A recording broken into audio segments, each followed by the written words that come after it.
Pag-usapan natin yung itong much celebrated assistant coach na Santa Lucia, who of course is well, has made the headlines for another job. Madami racket itong si Coach Franz Pumaren. Ayan na yung mga lasalista, lumalaki na yung mga ulo. Of course, congratulations to Coach Franz Pumaren. At alam niyo na kung bakit, 3-peat yata yan. That's true in the UAAP. Ito po, Franz Pumaren, the Rising Sun.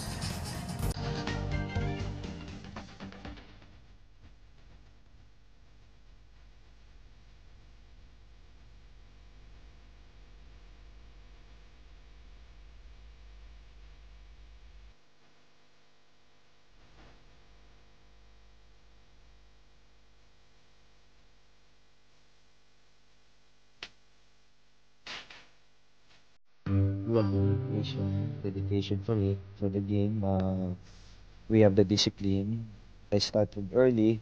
I started playing 10 years old, and from there, high school, college, and you know, my life revolves around basketball too much. It was fun being a player. I enjoyed so much playing the game. In fact, ever since I was a kid, I already dreamt of making it in the big time. And I was fortunate enough to be part of the PBA for 12 long years. And if ever I'll have a reincarnation, I'm still gonna be a basketball player, I guess. There's bigger responsibilities coaching rather than playing, because with playing, usually after the game, if we play bad, you know, sometimes it's okay already. But with coaching, it's so hard. After a game, you still have to analyze things, what happened, and you have to take the full responsibility on what happened to that particular game. There's a certain fulfillment that I'm getting with regards to coaching.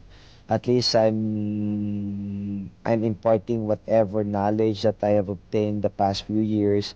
It's my one way of helping or showing these young kids the proper way of playing.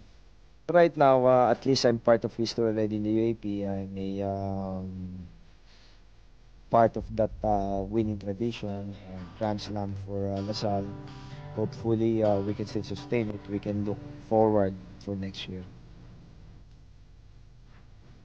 All depends on the teams if they feel that I'm ready. It's so hard for me to say that I'm ready when in fact I guess when it comes to experience already, I experienced all the aspect of basketball in the PBA. I became a coach, an assistant coach right now. I became a player. Actually, I can mix both worlds, no. But basically, probably as long as I'm enjoying what I'm doing, I'll continue coaching, because it's so hard to do something when you're no longer enjoying.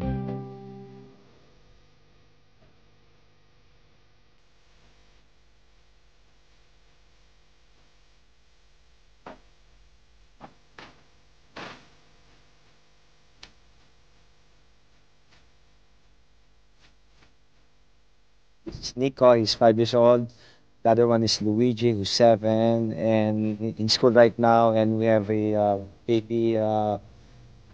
She's 4 months pregnant, and my lovely wife, Odette. He's a doting father. He bathes them when the yaya is asleep na or it's late at night and we came home from a late dinner. He's a very good provider to us. Franz, we wish you well in your coaching career with Santa Lucia, Lasal, and lately the PBL Osaka, because Lasal has joined the PBL. We hope that you continue to win more championships and that you'll strive harder and always we wish you well and we'll always support you. We love you. I love you, Dad. And of course, the family members of Franz Pumaren are here, of course, to support him even in his coaching duties at Santa Lucia. So congratulations to Coach Franz Pumaren, the rest of the LaSalle team, and all the LaSallians out there.